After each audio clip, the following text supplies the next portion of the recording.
Welcome to the Disrupt Your Career podcast, brought to you by Claire Harbour and Antoine Tirard. We're passionate about helping everyone find fulfillment in their work life. We believe that big, messy, uncharted career changes are inevitable, and it's up to you to decide. Will you take control and disrupt, or allow yourself to be disrupted? We wrote the book about it, and now we share here our conversations with other thinkers in this crucial area. Settle down and get ready to listen to this dose of wisdom.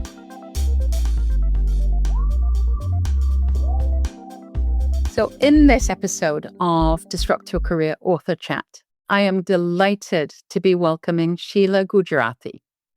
She is the author of a recently published book called The Mirror Effect. It's a transformative approach to growth for the next generation of female leaders. Sheila, thank you so much for joining me and welcome. Thank you, Claire. I'm just delighted to be here. Wonderful. Well, let's talk about the book. Let's start with its origins. We always love to understand why you wrote the book, but not just why, also how. It's always an additional and fascinating perspective to get. So please share. It has been a labor of love, really over the last 4 years that I've been working on this effort, and quite the journey. Not one that I had set out to embark upon. I never really considered myself an author. And I also started writing it for my younger self. It's the book I wish I had as I was starting my professional career and rising up through those corporate leadership ranks where there's no playbook or roadmap. Why I wrote it is basically at a later stage in my career, I realized that I had been operating from a place of fear. And so really describing this more, I think I've always been an other. I'm a woman, I'm a person of color, I'm a woman of color. I've often been in environments, whether that's in medicine or in STEM environments, scientific environments, in biotech and pharma, and then in the leadership ranks where I was the one and only. I wasn't really surrounded by people who looked like me, thought like me, acted like me, spoke like me. And I spent my life trying to fit into these environments, adopt the language they used, look like them, fit into this culture. I grew up here in the United States and always, again, doing my best to fit into these environments and try to belong, and that was really my goal of survival and then striving. And I think I didn't even realize how much that had taken over my life. And I think this is true for any group that could potentially be marginalized or disenfranchised or just anyone who feels other. And so when I was leading in these companies, despite a lot of successes I had taken 3 companies public, I had multiple exits. I've played all these different leadership roles, C-level executives, founding companies, being a CEO, being a chairwoman. I still realized one day that I was really operating from this place of fear. It's what I call the FIDS, fear, insecurity, doubt, and shame. And it was really an employee who helped me see this, someone who I'd worked with for over 2 decades, gave me a poem written by Marianne Williamson talking about how really that we don't fear being inadequate. We fear being powerful beyond measure. And after the first time I actually saw myself through someone else's eyes, that I was powerful, I was a very confident leader, and I was doing amazing things, but I wasn't feeling it internally. And that was a big aha moment for me, and I wanted to shift my mindset. So it came from this very deep place inside of me saying, if I could share these learnings that I've had and realizations and impart them to my peers and to the next generation of leaders, how transformative could that be? And if I could alleviate or at least help them avoid some of the suffering I've experienced in my professional and personal life, that would be very meaningful for me. So that's really the purpose of why I wrote the book. And then how I wrote the book has just been chapter by chapter, trying to make it as real and alive as possible for the reader. So I share lots of stories. I bring in a lot of the resources that I've used in my life, even practically. Authors I've gone to, tools I've used, journaling, different types of techniques.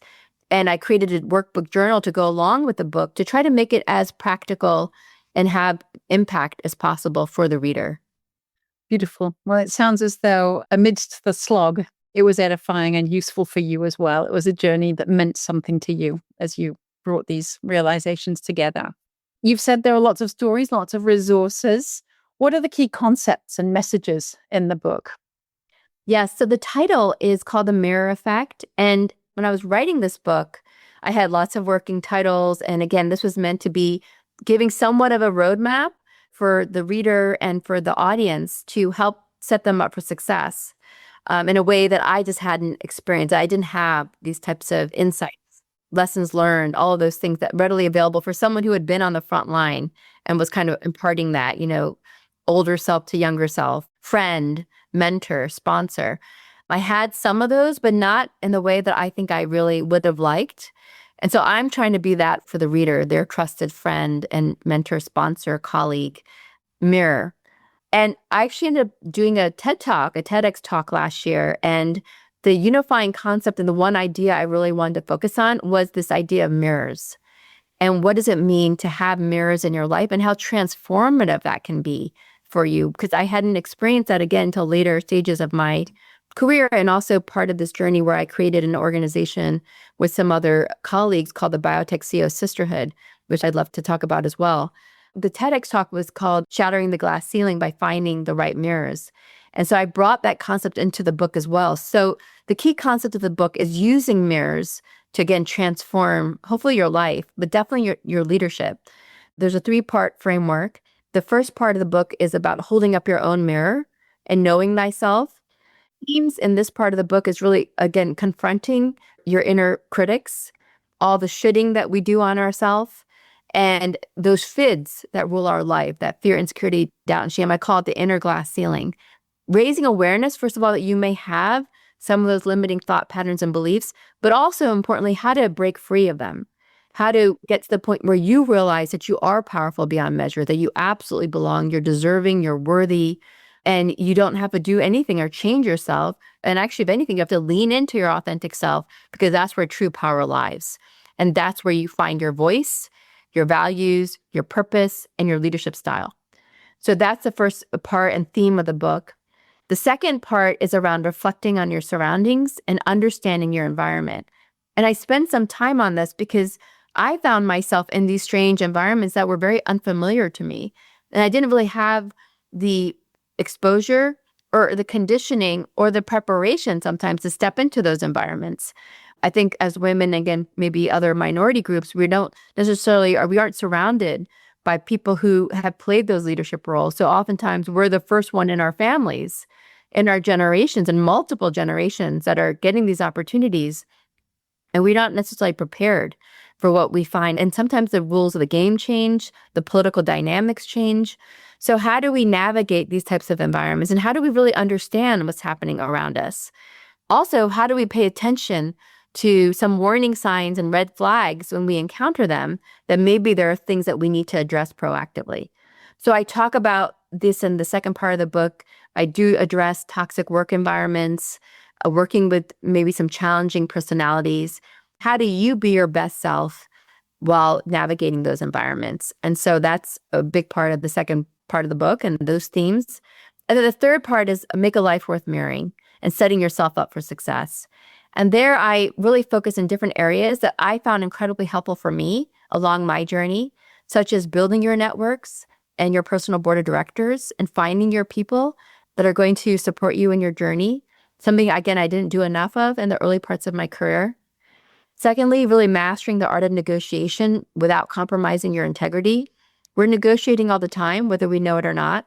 So it's best to really be intentional and proactive about understanding what style works for you and how you're comfortable doing that. And the third is around harnessing your presence. A lot of communication is nonverbal. And the way we show up that reflects our inner state of belief is incredibly powerful. So I talk a lot about, again, tools in order to be, again, that powerful, confident self that we can be. So these are some of the themes that I talk about in the book. And again, I have this journal exercises, journaling prompts to help them become alive for us. Beautiful. I love the fact that within all of this beautiful framework and thinking, you've got the stories as well. And I think the listeners would be delighted if you could share one particularly powerful, impactful story or case study, whatever you want to call it, that will get them absolutely motivated to go out and buy the book and learn from it. Every chapter I try to include stories These are stories from myself and my own journey.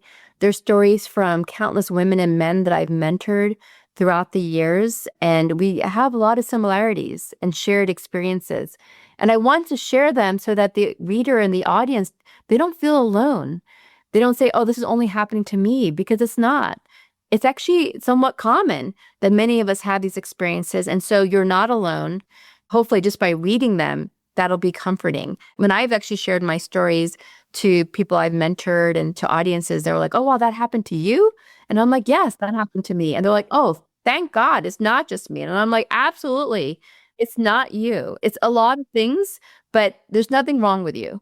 And so that's, again, the purpose of sharing these stories and making it feel that they can be inspired by people who've confronted those challenges. So I actually start out the book with the story of Sarah, who basically was very excited about stepping into a CEO role. She was at a company, she was promised that she was going to be the CEO.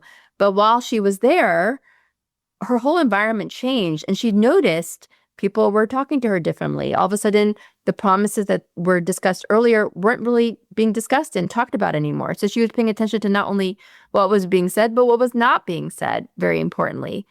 And again, she was reading the room and thinking, this isn't going the way I thought it was going to go. And I had a chance to have a conversation with her during this time of deliberation and when the sands were shifting, if you will. And I started counseling her, saying, well, you need to understand what's really going on here. And she was actually miserable. When I was kind of just as a friend saying, you just seem so unhappy. You were so happy before. Life is short. Is this really the company you want to work for? And these are very important decisions we make. And actually, through some counseling and deliberation, she decided to leave that company and found an amazing group of investors that supported her in her CEO role at her next company. She got to build her own board of directors, her whole own team with so much autonomy, independence, and most importantly, support from an amazing group of investors who really believed in her. And she just, again, became her thriving self, and she built the company of her dreams. And that's a story I want to share, that we often find ourselves in these environments, no blame or shame, but what can we do to empower ourselves? You have more choice than you realize, and you can absolutely find the right environments that you want to work in, commit to, and thrive in. And definitely, if you're lucky enough to have the friend or the coach or whoever who holds up that mirror and reminds her, this no longer looks like the environment that she thought she was in. So that's a beautiful story and a great reminder. A wonderful reflection of who you are to your friends and acquaintances. So, Sheila, I know that our listeners are going to be fascinated to read the book. We'll, of course, be including all the good links so that they can do so.